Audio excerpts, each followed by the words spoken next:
महाराष्ट्र की सियासत की हवा पूरी तरह से बदल चुकी है और शिवसेना की कमान महाराष्ट्र के सीएम एकनाथ शिंदे के हाथ में आ गई है, जिसके बाद से ही उद्धव ठाकरे और उनके गुट के नेता बिलबिलाए पड़े हैं।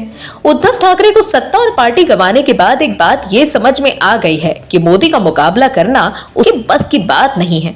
हालांकि 2019 में विधानसभा चुनाव के नतीजों के बाद उद्धव ठाकरे और संजय राउत को लग रहा था कि वो मोदी और शाह का खेल बिगाड़ कर सीएम की कुर्सी हथिया लेंगे और बीजेपी कुछ नहीं कर पाएगी।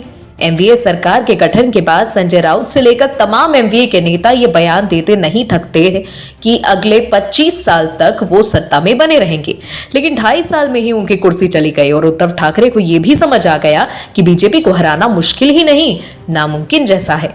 और लोकसभा चुनाव 2024 से पहले ही उद्धव ठाकरे ने पीएम मोदी के सामने हार मान ली है।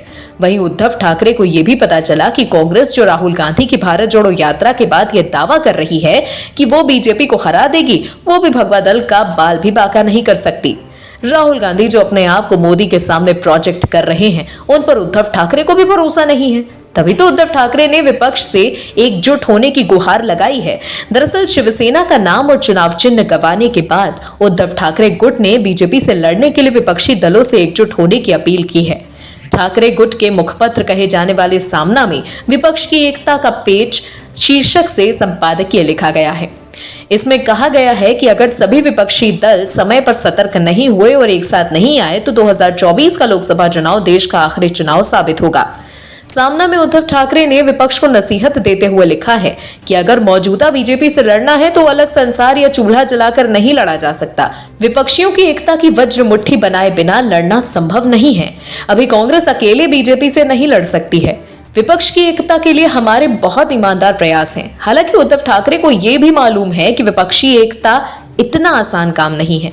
विपक्ष में कई पीएम उम्मीदवार हैं और ऐसे में उद्धव ठाकरे ने विपक्ष से प्रधानमंत्री पद की उम्मीदवारी पर हो रही रस्साकशी खत्म करने की अपील भी की है। सामना में उन्होंने लिखा कि 2024 में प्रधानमंत्री पद का उम्मीदवार कौन होगा, ये बात में तय किया जा सकता है। वहीं पीएम पद पर अपनी उम्मीदवारी को लेकर उद्धव ठाकरे ने कहा कि कुछ लोग मेरे नाम का जिक्र करते हैं, लेकिन मेरी इच्छा नहीं है। इसके साथ ही उद्धव ने आगे लिखा कि कांग्रेस को विपक्ष की एकता के लिए पहल करनी चाहिए। ये एकता सही तरीके से हुई तो भारतीय जनता पार्टी को लोकसभा चुनाव में 100 पर ही ऑल आउट कर दिया जाएगा। ऐसा विश्वास नीतीश कुमार ने व्यक्त किया है। कुल मिलाकर देखें तो 2024 से पहले सभी विपक्षी दल का एक ही एजेंडा रह गया है कि मोदी को कैसे हराना है, लेकिन वो भूल गए हैं कि मोदी को जनता का आशीर्वाद प्राप्त है। ऐसे में सभी विपक्षी नेता मिलकर भी मोदी को हरा पाएंगे ये काफी मुश्किल है, क्योंकि जनता में ये संदेश जाएगा कि एक मोदी के पीछे सब पड़े हुए हैं। हालांकि इससे ये भी साफ हो गया कि कांग्रेस जो भारत जोड़ो यात्रा के बाद बीजेपी को हराने का सपना देख रही थी, उसमें कितनी सच्चाई है ये उद्धव ठाकरे ने बता दी कि कांग्रेस बीजेपी को हराने की स्थिति में फिलहाल नहीं है। और भी वीडियोस देखने के लिए चैनल को सब्सक्राइब करें और बेल आइकन को दबाएं।